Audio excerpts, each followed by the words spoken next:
समझाया और कहा थोड़ा इंतजार करो बेटा, मिठाई अभी तैयार हो जाएगी। छोटे भाई ने आंखें मसलते हुए अचानक पूछा लेकिन हमारे नए कपड़े अम्मा। ये सुनते ही माँ चौंक गई। जल्दी से बोली अरे बेटा ऐसा करते हैं, तुम लोग जाकर पहले नहाओ, अभी तक नहाए भी नहीं हो। दोनों भाइयों ने एक साथ कहा नहीं अम्मा अभी तक नहीं नहाए। माँ के लिए मासूम बच्चों से छल करना बहुत दर्दनाक था। उनका दिल अंदर ही अंदर जल रहा था, लेकिन उन्होंने हंसते हुए कहा बेटा बिना नहाए क्या कोई ईदगाह जाता है, जाओ जल्दी से नहाओ, फिर सब तैयार हो जाएगा। दोनों भाइयों ने कहा ठीक है अम्मा, हम अभी जाकर नहा लेते हैं, आप सब कुछ तैयार रखना, हम जल्दी से आ जाते हैं। दोनों खुशी खुशी नाचते हुए बाहर निकल गए। माँ ने दुआ की जाओ बेटा अल्लाह हाफिज। बच्चे तो चले गए, लेकिन माँ के दिल में चिंता और गहरी हो गई। उनका दिल जैसे एक अथाह सागर में डूब रहा था। माँ सोचने लगी जब वे वापस आएंगे और कहेंगे हमें नए कपड़े पहनाओ, हम ईदगाह जाएंगे, तब मैं क्या करूँगी। माँ का मन अब और नहीं संभल सका, उनकी आंखों से आंसू फूट पड़े। उन्होंने सजदे में गिरकर अल्लाह से दुआ की हे अल्लाह तुम ही मेरा सहारा हो, तुम इस बेबस माँ की मदद करो, तुम मुझे इस स्थिति से बाहर निकालो। हे अल्लाह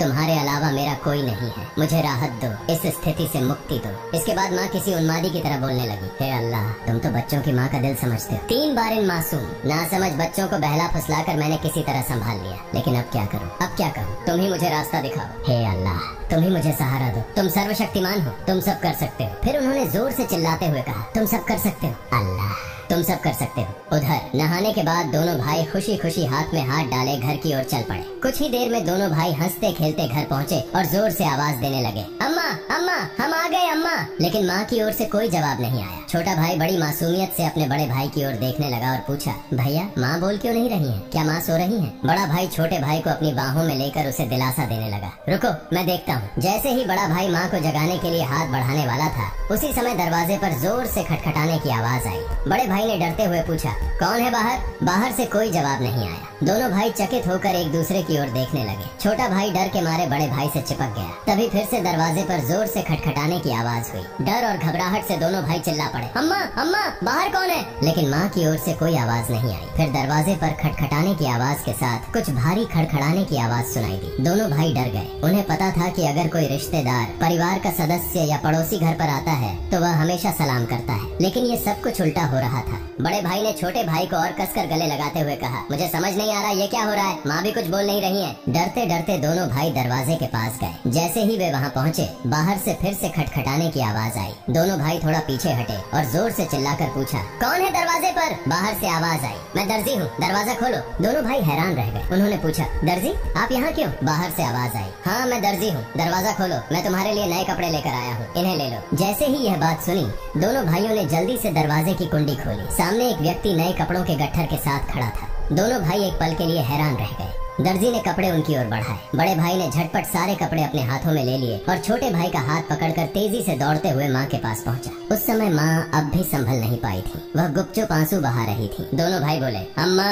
अम्मा देखो दर्जी हमारे लिए कितने सुंदर सुंदर नए कपड़े लेकर आया है, जल्दी से हमें कपड़े पहनाओ, हम ईदगाह जाएंगे। बड़े भाई की बात सुनते ही छोटा भाई भी चहकते हुए बोला हाँ अम्मा जल्दी करो, अगर देर हो गई तो हमें नमाज का समय नहीं मिलेगा। माँ यह सुनकर हैरान रह गई। कुछ पल के लिए बच्चों की ओर देखा और उन्हें गले लगाकर फूट फूट कर रोने लगी। इसके तुरंत बाद उन्होंने बच्चों को छोड़ दिया और सीधे सजदे में गिर गई। उन्होंने कहा है अल्लाह तुम्हारी महानता को कौन समझ सकता है। उन्हें तुरंत समझ में आ गया कि जो व्यक्ति नए कपड़े लेकर दर्जी बनकर आया था वह वास्तव में दर्जी नहीं था, निश्चित ही वह अल्लाह के भेजे हुए फरिश्तों में से एक था। माँ सजदे से उठी और जल्दी से बच्चों से बोली जाओ बेटा जाओ, उसे मेरा सलाम कह देना और कहना कि वह आज हमारे घर से विदा हो जाए। लेकिन बच्चों को यह बात याद ही नहीं रही। दोनों भाई नए कपड़े पाकर इतने खुश थे कि उनकी खुशी का ठिकाना नहीं रहा। माँ ने बच्चों को देख उनके सिर और पीठ पर हाथ फेरकर उन्हें गोद में लेकर प्यार किया और माथे पर चूमा। फिर हल्के से डांटते हुए कहा बेटा क्या तुम अभी तक नहीं गए, दर्जी साहब को क्या लगेगा, वे सोचेंगे कि इस घर के लोग कितने बदतमीज हैं। मेहमान बाहर दरवाजे पर खड़ा है और तुम यहाँ मस्ती कर रहे हो, तुमने उसे भूल ही गए, यह तो बहुत बड़ा गलत व्यवहार है। तुरंत जाओ उसे मेरा सलाम पहुँचाओ और कहना कि वह आज हमारे मेहमान बने। जाओ बेटा उन्हें बैठक में आराम से बैठने के लिए कहो। बिना देरी किए दोनों भाई दरवाजे की ओर भागे, लेकिन तब तक दर्जी घोड़े पर सवार होकर घर से बहुत दूर निकल चुका था। दोनों भाई जोर से चिल्लाने लगे दर्जी साहब ओ दर्जी साहब, अम्मा ने आपको सलाम कहा है, जल्दी वापस आइए, आज आप हमारे घर दावत पर आइए, हम बैठक का दरवाजा खोल रहे हैं। लेकिन दूर से हवा के साथ जवाब आया अपनी अम्मा और अब्बा को मेरा सलाम देना, किसी और समय मिलने आऊंगा, अस्सलामु अलैकुम। दोनों भाई दौड़ते हुए माँ के पास आए और सब कुछ बता दिया। बोले दर्जी साहब ने तुम्हें और अब्बा को सलाम कहा है, वह घोड़े पर सवार होकर उस तरफ जा रहे हैं, जल्दी आओ। माँ उन्हें देखोगी, देखोगी ना, जल्दी करो और खिड़की से देख लो, जल्दी आओ। माँ अगर देर करोगी तो उन्हें फिर नहीं देख पाओगी। दर्जी साहब कितने खूबसूरत लगते हैं। आओ ना माँ। माँ ने बच्चों की बात सुनकर खिड़की के पास आकर खड़ी हुई और बाहर की ओर देखा। उन्होंने देखा एक तेजस्वी पुरुष नजर आया। वह आकाश की ओर उड़ते जा रहे थे और उनके शरीर की चमक चारों ओर फैली हुई थी। उनकी रोशनी सूर्य की किरणों को भी फीका कर रही थी।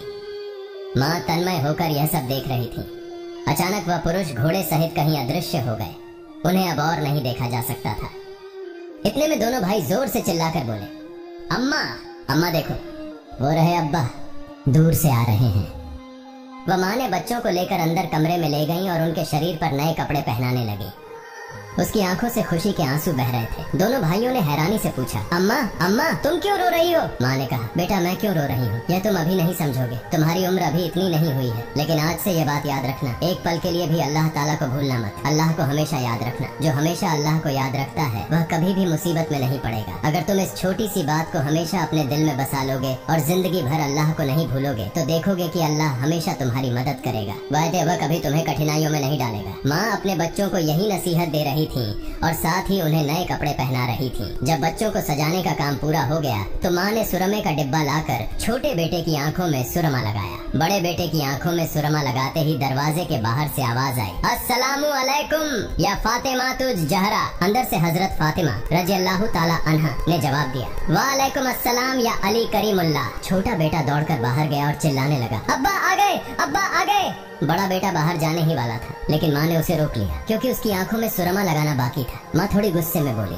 बैठो बैठो, पहले सुरमा लग जाने दो। इस बीच छोटा भाई अपने अब्बा का हाथ पकड़कर अंदर ले आया। तब तक बड़े भाई की आंखों में सुरमा लगाया जा चुका था। दोनों बेटों को देखकर अब्बा हैरान हो गए और बोले, यह क्या, इतने सुंदर कपड़े ये कहाँ से आए? फिर दोनों भाइयों ने अपनी माँ और अब्बा को गले लगाकर खुशी जताई। हजरत फातिमा रज़ियल्लाहु ताला अन्हा ने बच्चों की आवाज शांत कराते हुए हजरत अली रज़ियल्लाहु ताला अन्हु को सारी घटना सुनाई। हजरत अली रज़ियल्लाहु ताला अन्हु जैसे ही यह बात सुनी सजदे में गिर गए और बोले, हे अल्लाह, तुम्हारे लिए कुछ भी असंभव नहीं है। तुम महान हो, असीम हो, तुम दयालु और सर्वशक्तिमान हो। सजदे से उठकर उन्होंने हजरत फातिमा रज़ियल्लाहु ताला अन्हा से कहा, जो दर्जी बनकर बच्चों के लिए कपड़े लाए, क्या तुम उन्हें पहचानती हो? क्या तुमने जान लिया कि वह कौन थे? हजरत फातिमा रज़ियल्लाहु ताला अन्हा ने कहा, नहीं, लेकिन इतना निश्चित है कि वह अल्लाह के किसी भेजे हुए फरिश्ते थे, इसमें कोई शक नहीं। हालांकि यह मेरी अपनी धारणा है। हजरत अली रज़ियल्लाहु ताला अन्हु ने कहा, हाँ तुमने सही कहा, यह अल्लाह की महिमा है। वह हजरत जिब्राइल अलैहिस्सलाम थे। हजरत फातिमा रज़ियल्लाहु ताला अन्हा की जुबान से अचानक जोर से निकला, अल्लाहु अकबर। यह कहते हुए वह भी सजदे में गिर गई। उन्हें देखकर हजरत हसन और हजरत हुसैन रज़ियल्लाहु ताला अन्हुमा भी अपनी माँ के पास गए और उनका हुबहू अनुसरण करते हुए सजदे में गिर गए। प्रिय दर्शकों, आशा है कि आपको यह वीडियो पसंद आया होगा। अगर अच्छा लगा हो तो इसे लाइक और शेयर करें ताकि अन्य मुस्लिम भाई बहन भी इसे जान सकें। और इस तरह की और वीडियो पाने के लिए हमारे चैनल को सब्सक्राइब करें। अस्सलामु अलैकुम।